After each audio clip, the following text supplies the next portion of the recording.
प्रिय छात्रों, इसके पहले पॉलिटी की क्लास में आपने देखा कि हम लोगों ने ऐतिहासिक पृष्ठभूमि के बारे में पढ़ा था कि अंग्रेज़ों का जब भारत पर शासन स्थापित हुआ तो वो भारत की शासन व्यवस्था चलाने के लिए समय समय पर नए अधिनियम का निर्माण करते थे, जिसमें कुछ प्रमुख अधिनियम की चर्चा भी हुई थी।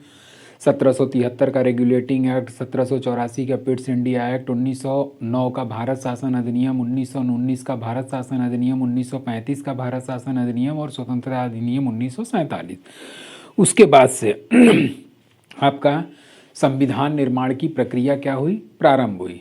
जब संविधान निर्माण की प्रक्रिया के संबंध में इसके पहले भी कई बार लोगों के द्वारा बातें उठाई जा चुकी थी, जैसे कि आपने देखा कि आपका संविधान का निर्माण किसके द्वारा किया जाना चाहिए, तो एम.एन. राय ने सबसे पहले ये विचार 1934 में रखा था कि सबसे पहले 1934 में एम.एन. राव ने ये कहा कि जो भी संविधान सभा का निर्माण हो वो किसके द्वारा किया जाना चाहिए, तो वो संविधान सभा का निर्माण किया जाना चाहिए। मतलब संविधान का निर्माण करने के लिए एक सभा होनी चाहिए, और ये विचार किसने रखा था, एम.एन. राय द्वारा रखा गया। ठीक। अब 1938 में जवाहरलाल नेहरू ने ये कहा कि जो भी संविधान सभा का निर्माण होगा वो संविधान सभा का निर्माण किसके आधार पर होना चाहिए, तो वयस्क मताधिकार के आधार पर होना चाहिए। ठीक। और ये स्टेटमेंट 1938 में किसने दिया था, तो जवाहरलाल नेहरू द्वारा दिया गया था। उसके बाद 1940 में ब्रिटिश सरकार द्वारा इसको क्या कर लिया गया, स्वीकार कर लिया गया कि संविधान सभा का निर्माण होगा और उसी संविधान सभा के द्वारा संविधान का निर्माण किया जाएगा। और जब ब्रिटिश सरकार ने 1940 में इसे स्वीकार किया तो इसे किस नाम से जाना गया, इसे अगस्त प्रस्ताव के नाम से जाना गया। उसके बाद इसी संविधान सभा का निर्माण करने हेतु क्रिप्स मिशन 1942 में भारत आया, और उस समय जब 1942 में स्टेफर्ड क्रिप्स के नेतृत्व में क्रिप्स मिशन भारत आया तो उस समय ब्रिटेन के प्रधानमंत्री कौन थे, चर्चिल। और ये चर्चिल किस पार्टी से रिलेटेड थे, कंजर्वेटिव पार्टी से। ठीक। उसके बाद इस क्रिप्स प्रस्ताव को भारतीयों द्वारा क्या कर दिया गया, अस्वीकार कर दिया गया। जब भारतीयों द्वारा अस्वीकार कर दिया गया तब इसी के बाद आपका आधुनिक इतिहास में एक बहुत बड़ा आंदोलन हुआ जिसे भारत छोड़ो आंदोलन के नाम से जाना जाता है। और भारत छोड़ो आंदोलन जब समाप्त हुआ तो उसी के बाद 22 मार्च 1946 को कैबिनेट मिशन भारत आया। जब कैबिनेट मिशन भारत आया तो उस समय ब्रिटेन का पीएम क्या हो गया, चेंज हो गया। ब्रिटिश पीएम कौन बन गए, तो ब्रिटिश पीएम बन गए आपके क्लीमेंट एटली। और जब ये क्लीमेंट एटली ब्रिटेन के पीएम बने तो ये किस पार्टी से रिलेटेड थे, लेबर पार्टी।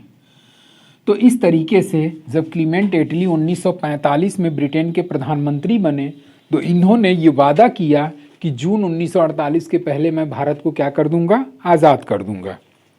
जब इन्होंने भारत को आज़ाद करने की बात कहा तब भारतीयों ने ये मांग प्रस्तुत किया कि भारत के संविधान का निर्माण भारतीयों द्वारा किया जाना चाहिए। तब जाकर के 1946 में, डेट क्या थी, 22 मार्च 1946, 22 मार्च 1946 को कैबिनेट मिशन भारत भेजा गया। और जब कैबिनेट मिशन भारत भेजा गया तो इसमें कुल कितने सदस्य शामिल थे, तो 3। एक था आपका Sir Stafford Cripps, A V. Alexander और पैथिक लॉरेंस।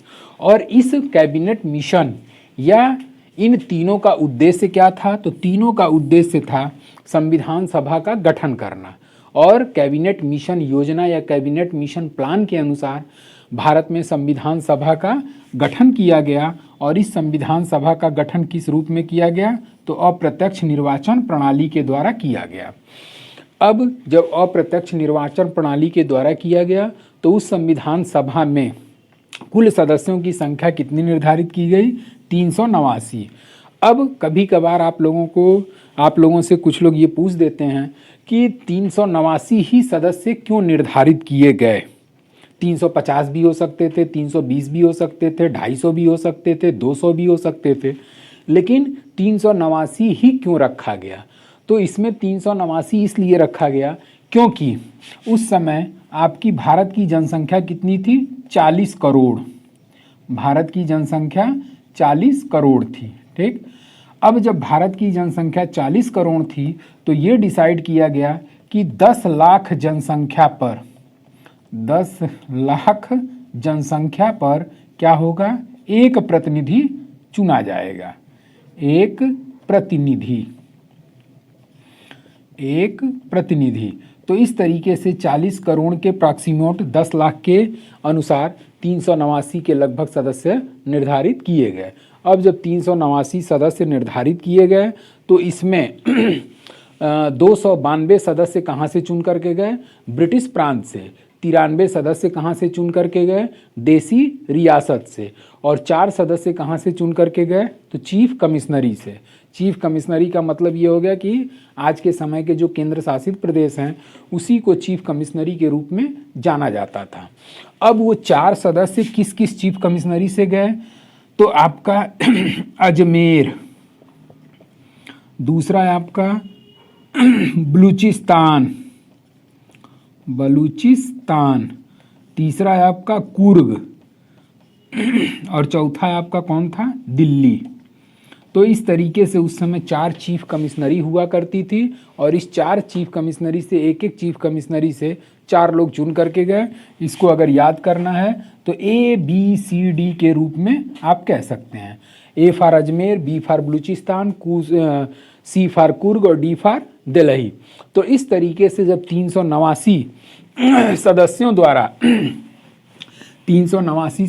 द्वारा संविधान सभा का गठन कर दिया गया तो इसमें एक क्वेश्चन और पूछता है कि कुल कितनी महिलाएं शामिल थीं। तो इस 389 सदस्यों में से कुल महिलाएं कितनी शामिल थीं, तो इसमें कुल महिलाओं की संख्या आपका 15 था। इसमें कुल महिलाओं की संख्या 15 महिला। ठीक, अब इस पे एक आध क्वेश्चन कभी कभार बन जाता है कि इस 15 महिला में एकमात्र मुस्लिम महिला।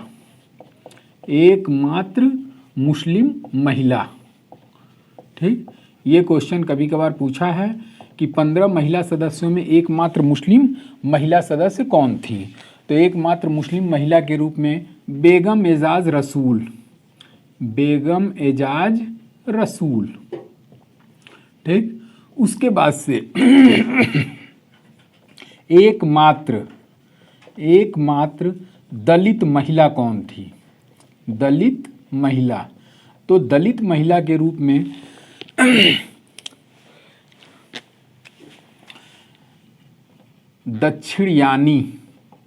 दक्षिणयानी वैल्यू धन। तो इस तरीके से कुल महिलाओं सदस्यों में से 2 क्वेश्चन आपका बन जाता है कि एकमात्र मुस्लिम महिला सदस्य कौन बनी, तो बेगम एजाज रसूल। एकमात्र दलित महिला कौन बनी, दक्षिणयानी वैल्यू धन। अब कभी कभी ये भी क्वेश्चन पूछता है कि इस संविधान सभा में पारसी समुदाय का नेतृत्व किसने किया, पारसी समुदाय का नेतृत्व।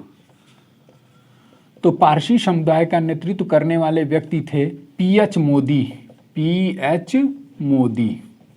ठीक, उसके बाद से एक क्वेश्चन ये भी कि संविधान सभा में एंग्लो इंडियन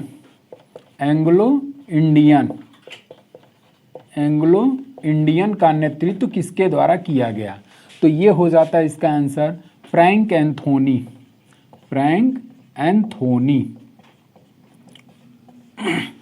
तो इस तरीके से एक क्वेश्चन और बन जाता है कि गोरखा समुदाय का नेतृत्व किसने किया, गोरखा समुदाय का नेतृत्व। तो गोरखा समुदाय का नेतृत्व करने वाले जो व्यक्ति थे वो थे बहादुर गुरंग।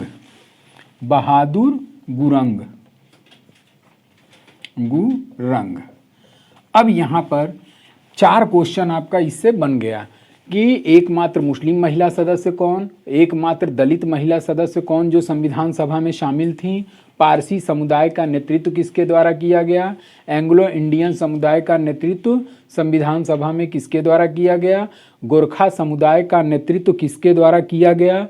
उसके बाद से तो इतना क्वेश्चन आपका बनता है। अब आ जाइए कि किस रियासत ने भाग नहीं लिया, तो आपका संविधान सभा में हैदराबाद रियासत ने भाग नहीं लिया। भाग नहीं लिया, किसमें भाग नहीं लिया? तो आपका संविधान सभा में। तो संविधान सभा में भाग लेने वाली नई रियासत जो थी वो थी आपका हैदराबाद, और हैदराबाद रियासत ने इस संविधान सभा का क्या किया था? बहिष्कार किया था, और ये हैदराबाद रियासत ने संविधान सभा में पार्टिसिपेट नहीं किया। तो इस तरीके से आपका संविधान सभा जो है वो 389 सदस्यों से मिलकर गठित हुई, और उसके बाद से जब 389 सदस्यों से गठित हुई तो 4-5 क्वेश्चन इस पर ये बन जाते हैं कि किस रियासत ने भाग नहीं लिया, या बाकी आपके सामने हमने बता दिया। तो इस तरीके से जब संविधान सभा का गठन हो गया तब जाकर के संविधान सभा की बैठक शुरू हुई। अब बैठक में आपका पहली बैठक जो हुई थी वो आपका कब हुई थी? तो संविधान सभा की जो पहली बैठक हुई वो संविधान सभा की पहली बैठक 9 दिसंबर 1946 को, 9 दिसंबर 1946 को। अब जब पहली बैठक हुई तो इसका अस्थायी अध्यक्ष चुना गया, अस्थायी अध्यक्ष। और ये अस्थायी अध्यक्ष के रूप में किसे चुना गया? तो संविधान सभा के वरिष्ठ व्यक्ति थे, वरिष्ठ मतलब सीनियर सिटीजनशिप, और सीनियर सिटीजन के रूप में जो थे वो थे आपके सच्चिदानंद सिन्हा, सच्चिदानंद सिन्हा। तो इस तरीके से 9 दिसंबर 1946 को जब प्रथम बैठक हुई तो उस 389 सदस्यों में से आपका जो वरिष्ठतम व्यक्ति थे सच्चिदानंद सिन्हा, उन्हीं को संविधान सभा का अस्थायी अध्यक्ष चुना गया। उसके बाद से चूंकि फ्रांस के संविधान का निर्माण हो चुका था तो फ्रांस में भी संविधान सभा का गठन किया गया, और उस फ्रांस के संविधान सभा का अध्यक्ष जो चुना गया वो वरिष्ठतम सदस्य को चुना गया था। तो उसी तर्ज पर या उसी आधार पर संविधान सभा के वरिष्ठ व्यक्ति को अस्थायी अध्यक्ष के रूप में चुना गया। उसके बाद संविधान सभा की दूसरी बैठक हुई, और वो संविधान सभा की जो दूसरी बैठक हुई वो कब हुई? तो संविधान सभा की जो दूसरी बैठक हुई थी वो हुई थी आपका 11 दिसंबर 1946। अब जब 11 दिसंबर 1946 को दूसरी बैठक हुई तो इस दिन 3 लोगों की नियुक्ति की गई। एक आपके थे स्थायी अध्यक्ष, स्थायी अध्यक्ष। उसके बाद से दूसरे जो नियुक्त किए गए वो उपाध्यक्ष के रूप में, उपाध्यक्ष। और तीसरे जो नियुक्त किए गए वो संवैधानिक सलाहकार के रूप में नियुक्त किए गए, संवैधानिक सलाहकार। तो इस तरीके से 11 दिसंबर 1946 को ये 3 लोगों की नियुक्ति की गई। अब इस 3 लोगों की जब नियुक्ति की गई तो इसमें स्थायी अध्यक्ष किसे नियुक्त किया गया? तो वो थे डॉक्टर राजेंद्र प्रसाद, डॉक्टर राजेंद्र प्रसाद। उसके बाद से उपाध्यक्ष के रूप में नियुक्त किया गया H.C. मुखर्जी को, H.C. मुखर्जी। और इसमें संवैधानिक सलाहकार के रूप में V.N. राव को नियुक्त किया गया, V.N. राव। तो इस तरीके से आपकी पहली बैठक जब 9 दिसंबर 1946 को हुई तो सच्चिदानंद सिन्हा कभी कभार इस पर क्वेश्चन पूछ देता है कि पहली बैठक में कुल कितने सदस्य उपस्थित थे? तो पहली बैठक में 207 सदस्य उपस्थित थे, 207 सदस्य उपस्थित। और इस 207 में कितनी महिलाएं उपस्थित थीं? तो 9 महिलाएं उपस्थित थीं। मतलब अभी हमने बताया कि आपका कुल महिलाओं की संख्या कितनी थी? तो 15 महिलाएं संविधान सभा में शामिल थीं। कुल संविधान सभा के सदस्यों की संख्या कितनी थी? तो 389। और प्रथम बैठक, यहाँ से ये एरो मार्क लगा है, तो प्रथम बैठक में आपका 207 सदस्य उपस्थित थे और 15 महिलाओं में आपका 9 महिलाएं उपस्थित थीं। और संवैधानिक सलाहकार के रूप में B.N. राव को नियुक्त किया गया है। इस पर एक क्वेश्चन ये भी आप पकड़ सकते हैं कि पहली बैठक में आपका मुस्लिम लीग के द्वारा क्या किया गया? बहिष्कार किया गया। मुस्लिम लीग ने इसका क्या किया? बहिष्कार किया था, बहिष्कार किया था। और मुस्लिम लीग ने इस प्रथम बैठक का बहिष्कार किया। और सर जॉन साइमन जो था उसने भी एक तरीके से स्टेटमेंट दिया था कि ये जो संविधान सभा का गठन हुआ है ये पूर्ण रूप से हिंदुओं की क्या है? एक संस्था है। तो इस तरीके से आपका ये दोनों बैठक हुई। उसके बाद से आपका तीसरी बैठक 13 दिसंबर 1946 को संपन्न हुई और उस 13 दिसंबर 1946 को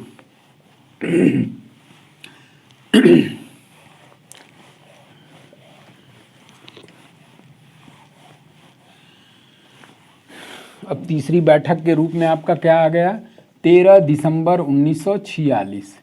और इस 13 दिसंबर 1946 को नेहरू द्वारा काम किया गया।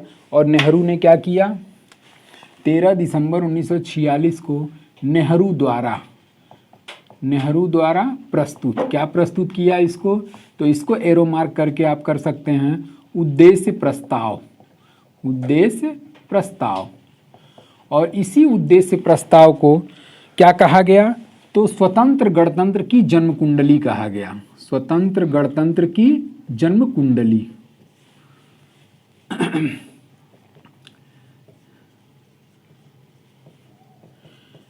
तो इस तरीके से 13 दिसंबर 1946 को पंडित जवाहरलाल नेहरू के द्वारा उद्देश्य प्रस्ताव प्रस्तुत किया गया। और उसके बाद से इस उद्देश्य प्रस्ताव को स्वतंत्र गणतंत्र की जन्म कुंडली कहा गया।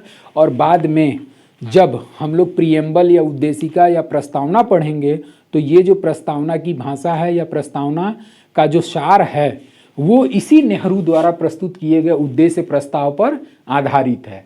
अब जब उद्देश्य प्रस्ताव को स्वतंत्र गणतंत्र की जन्म कुंडली कहा गया तो एक क्वेश्चन ये पूछ देता है कि इसे स्वीकार कब किया गया। तो इसे स्वीकार करने के लिए आपका स्वीकार कौन करेगा, तो उस समय संविधान सभा थी और उसी संविधान सभा द्वारा इसे 22 जनवरी 1947 को इसको संविधान सभा के द्वारा क्या किया गया, स्वीकार किया गया।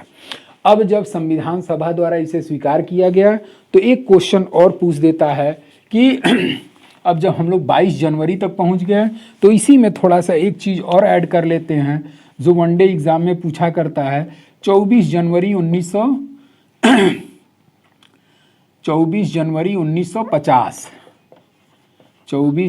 1950। अगर 24 जनवरी 1950 से पहले की भी एक डेट चाहें तो क्रम के अनुसार जोड़ सकते हैं।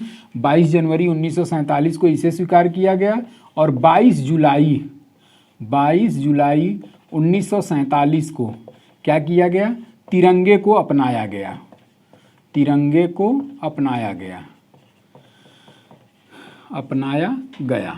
मतलब जो भारत का राष्ट्र ध्वज था उस राष्ट्र ध्वज को संविधान सभा के द्वारा 22 जुलाई 1947 को क्या किया गया, अपनाया गया। और इसी दिन 22 जुलाई 1947 को ही तिरंगे में गोल चक्र को स्थापित किया गया था। और गोल चक्र के स्थान पर कौन सी चीज़ें थी, तो गोल चक्र के स्थान पे आपका चरखा लगा हुआ था और चरखा को इसलिए हटा दिया गया क्योंकि वो फ्रंट से आपका चरखा सीधा दिखाई देता था जबकि तिरंगे के बैक से देखने पे वो चरखा उल्टा दिखाई देता था। तो इसी चीज़ को हटा करके 22 जुलाई 1947 को तिरंगे में गोल चक्र स्थापित किया गया और संविधान सभा के द्वारा इसे स्वीकार किया गया। और वही तिरंगा 22 जुलाई के बाद से आपका 15 अगस्त 1947 को हराया गया। उसके बाद अब आ जाइए 29 अगस्त 1947, ये थोड़ा सा काफ़ी इम्पॉर्टेंट माना जाता है। 29 अगस्त 1947 को प्रारूप समिति का गठन किया गया। प्रारूप समिति का गठन, और ये प्रारूप समिति का जब गठन किया गया तो इसमें कुल सदस्य कितने थे, तो इसमें आपके कुल सदस्यों की संख्या 7 थी। ठीक, अब इसका अध्यक्ष हमेशा पूछता है, तो अध्यक्ष के रूप में इसमें कौन शामिल किए गए, तो प्रारूप समिति के जो अध्यक्ष थे वो थे आपके डॉक्टर B.R. अम्बेडकर। और इस अम्बेडकर के अलावा आपके 6 अन्य सदस्य शामिल थे। तो एक ये हो गए, दूसरा आपका हो गए M.A. अयंगर, 2 3 4 5 6 7। ठीक, तो दूसरे आपके हो गए M.A. अयंगर। तीसरे आपके हो गए कृष्णा स्वामी कृष्णा स्वामी अय्यर। तीसरे आपके शामिल हो गए मोहम्मद सादुल्लाह, मोहम्मद सादुल्लाह, सादुल्लाह। उसके बाद से आपके चौथे हो गए बीएल मित्र, बीएल मित्र। और बीएल मित्र जो थे वो बीएल मित्र जो थे कुछ समय के पश्चात क्या कर दिए, त्यागपत्र दे दिए। ये क्या कर दिए, प्रारूप समिति की सदस्यता से त्यागपत्र दे दिए। जब ये त्यागपत्र दिए तो इनकी जगह पर किसे नियुक्त किया गया, तो जब इन्होंने त्यागपत्र दिया तो इनकी जगह पर एन माधव राव की नियुक्ति हुई, एन माधव राव नियुक्त। ये क्वेश्चन कभी कभार पूछ दिया है कि प्रारूप समिति में बीएल मित्र के स्थान पर किस सदस्य, त्यागपत्र देने के पश्चात किस नए सदस्य की नियुक्ति की गई, तो वो आपके कौन थे, एन माधव राव। और उसके बाद से आपके छठवें में हो गए डीपी खेतान, डीपी खेतान। और डीपी खेतान जो थे, डीपी खेतान की कुछ समय के पश्चात क्या हो गई, मृत्यु हो गई। तो अब यहाँ पर अगला स्टेप क्या हो गया, मृत्यु।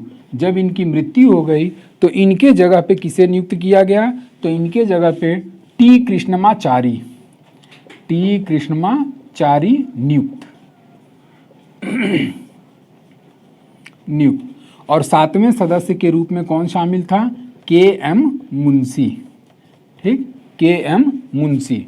तो इस तरीके से प्रारूप समिति में कुल सदस्यों की संख्या कितनी थी, तो कुल सदस्यों की संख्या 7 थी। और साथ में एक अध्यक्ष जो थे वो डॉक्टर BR अम्बेडकर और 6 अन्य सदस्य का नाम ज़रूर याद रखिएगा, क्योंकि कभी कभार क्वेश्चन में ये पूछ देता है कि प्रारूप समिति में कौन शामिल था या कौन शामिल नहीं था। तो ये 6 सदस्य का नाम याद करना ज़रूरी हो जाता है। उसके बाद अब आ जाते हैं थोड़ा सा डॉक्टर BR अम्बेडकर पर, ठीक। अम्बेडकर के संबंध में, चुनाव के संबंध में अक्सर क्वेश्चन पूछता है कि डॉक्टर BR अम्बेडकर संविधान सभा में चुन करके कहाँ से गए। तो सबसे पहले डॉक्टर BR अम्बेडकर जो थे वो आपके बम्बई से चुनाव लड़े थे, लेकिन बम्बई से चुनाव क्या हो गए, हार गए। और जब बम्बई से चुनाव हार गए तो पश्चिम बंगाल में एक जगह थी आपका जयसूर कुल्लना, ठीक। और उसी जयसूर कुल्लना से मुस्लिम लीग के सपोर्ट के माध्यम से वो वहाँ से चुन करके संविधान सभा में शामिल किए गए।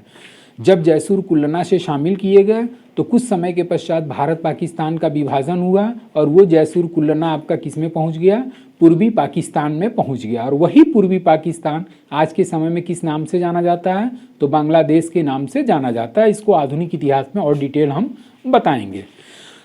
तब जब वो पूर्वी पाकिस्तान में चला गया तब उन्होंने संविधान सभा से, मतलब संविधान सभा के मेंबर रहे नहीं, क्योंकि आपका संविधान सभा में वही व्यक्ति शामिल था जो भारत का क्या था, नागरिक था या निवासी था, ठीक। तो उसके बाद पुनः इनको बम्बई से क्या किया गया, MA अयंगर, बम्बई से आपके MA अयंगर की सीट को खाली कराया गया। और उस समय बम्बई के प्रधानमंत्री थे BG खेर, ठीक। और BG खेर ने MA अयंगर की सीट को खाली कराया और अप्रत्यक्ष रूप से डॉक्टर भीमराव अंबेडकर पुनः बम्बई से चुनाव जीत करके संविधान सभा में शामिल हुए। इसमें कई लोगों का स्टेटमेंट भी है, जैसे कि KB राव एक व्यक्ति हैं, एक तरीके से एनालिसिस किए थे। और उसी KB राव ने डॉक्टर BR अम्बेडकर को क्या माना था, तो संविधान का निर्माता माना था। छोटी छोटी परीक्षाओं में डॉक्टर भीमराव अंबेडकर को लेकर के तमाम क्वेश्चन उठ जाते हैं कि डॉक्टर भीमराव अंबेडकर का जन्म कहाँ हुआ था या कब हुआ था। तो डॉक्टर भीमराव अंबेडकर का जन्म 14 अप्रैल 1891 को माहू कहाँ पड़ता है, MP में। और डॉक्टर भीमराव अंबेडकर का जन्म 14 अप्रैल 1891 को माहू मध्य प्रदेश में हुआ तथा इनकी मृत्यु 6 दिसंबर 1956 को दिल्ली में हुई। और इसके अब यहाँ पर एक क्वेश्चन और पूछा जा सकता है, अब जैसे थोड़ा सा लिख ही देते हैं कि BR अम्बेडकर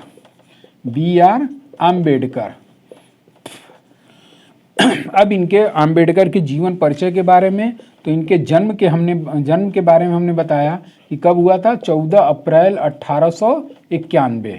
कहाँ पर हुआ था, तो माहू कहाँ पड़ता है, MP में, ठीक। उसके बाद से इनकी मृत्यु कब हुई, ठीक, तो इनकी मृत्यु हुई थी आपका 6 दिसंबर 1956। कहाँ पर? दिल्ली में।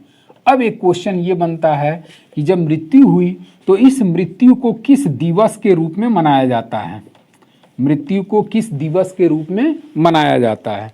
तो इनके मृत्यु के दिवस को महापरिनिर्वाण दिवस के रूप में मनाया जाता है। महापरिनिर्वाण दिवस, निर्वाण दिवस। चूंकि महापरिनिर्वाण दिवस इसलिए मनाया जाता है कि आपके डॉक्टर भीमराव अंबेडकर जो थे बाद में बौद्ध धर्म को अपना लिया, और बौद्ध धर्म में महात्मा बुद्ध जो थे उसी महात्मा बुद्ध के मृत्यु की घटना को महापरिनिर्वाण के नाम से जाना जाता है। तो इसी वजह से इनके मृत्यु दिवस को 6 दिसंबर को मृत्यु को किस रूप में, किस दिवस के रूप में? तो महापरिनिर्वाण दिवस के रूप में मनाया जाता है। उसके बाद डॉक्टर राजेंद्र प्रसाद ने एक बहुत बड़ा स्टेटमेंट दिया था। डॉक्टर राजेंद्र प्रसाद ने ये स्टेटमेंट दिया था कि डॉक्टर राजेंद्र प्रसाद ने ये स्टेटमेंट दिया था डॉक्टर भीमराव अंबेडकर को लेकर कि संविधान सभा में डॉक्टर BR अंबेडकर एक दक्ष पायलट हैं, एक दक्ष पायलट हैं। मतलब संविधान सभा का सबसे अच्छा पायलट किसको इन्होंने माना था? डॉक्टर BR अंबेडकर को माना था। अब एक क्वेश्चन इस पे बन जाता है आपका, और वो क्वेश्चन कौन सा है? प्रारूप समिति को लेकर के बनता है। अक्सर ये पूछ देता है कि प्रारूप समिति का अध्यक्ष कौन था। तो लगभग 99% लोगों को ये पता रहता है कि प्रारूप समिति के अध्यक्ष कौन थे? डॉक्टर भीमराव अंबेडकर। अब कभी कभी इसी प्रारूप समिति को लेकर के आपका शब्दों के हेर फेर में आपको फंसाना शुरू करता है। तो अब इसी प्रारूप समिति को भिन्न भिन्न नामों से जाना जाता है। क्वेश्चन, प्रारूप समिति का अध्यक्ष ये प्रारूप समिति के जो अध्यक्ष थे उसमें लगभग 99% लोगों को पता रहता है कि प्रारूप समिति के अध्यक्ष डॉक्टर भीमराव अंबेडकर। इसी शब्द को उठा करके हिंदी में दूसरे शब्द के रूप में क्या जाना जाता है कि पांडुलेखन समिति का अध्यक्ष, या फिर मसौदा समिति। तो इस तरीके से ये 3 अलग अलग हिंदी के शब्दों में क्वेश्चन पूछता है कि इसका अध्यक्ष कौन था। तो अगर आप लोगों को इन तीनों शब्दों में किसी प्रकार का डाउट है तो सीधे सीधे इसकी इंग्लिश एक देता है। तीनों की इंग्लिश क्या देगा? Drafting committee. और जहाँ भी ड्राफ्टिंग कमेटी से रिलेटेड क्वेश्चन जाए कि ड्राफ्टिंग कमेटी, अगर मान लीजिए प्रारूप पूछ दिया तो अगर नहीं पता है कि what is the mean by प्रारूप, या पांडुलेखन क्या है ये भी नहीं समझ में आ रहा है, मसौदा नहीं समझ में आ रहा है, तो आप सिर्फ एक शब्द इंग्लिश को लेकर के बैठे रहिए। और इंग्लिश में आपका जो, अगर प्रारूप समिति को इंग्लिश में ये तीनों शब्दों को किस नाम से जाना जाता है? ड्राफ्टिंग। और जहाँ भी ड्राफ्टिंग कमेटी के अध्यक्ष की बात आएगी वहाँ आप आंसर क्या मारेंगे? Doctor BR Ambedkar. तो इस चीज़ पे आप थोड़ा सा विशेष गौर करिएगा। शब्दों के हेर फेर में ये अक्सर क्वेश्चन डालता रहता है और लड़के कंफ्यूज हो जाते हैं। तो इस तरीके से ये आपका यहाँ तक का क्लियर हो गया। डॉक्टर अंबेडकर जो थे वो क्वेश्चन पूछ ही देता है कि कहाँ से, तो बम्बई से चुने गए। जयसुर कुल्लना वाला आप लोग छोड़ दीजिएगा। और इस तरीके से यहाँ तक हो गया। 29 अगस्त 1947 तक हमने पहुँचा दिया। अब धीरे धीरे इसमें बाकी का जो इम्पोर्टेंट है उसको अगले क्लास में देंगे। और आप लोगों को किसी प्रकार का किसी भी टॉपिक पे या किसी भी पॉइंट्स पे अगर कोई डाउट होता है तो आप कमेंट बॉक्स में लिखिए। मैं उसकी भरपूर कोशिश करूंगा कि उस प्रश्न का निराकरण मैं अच्छे तरीके से डाउट क्लियर आपका कर दूं। मिलते हैं अगले क्लास में।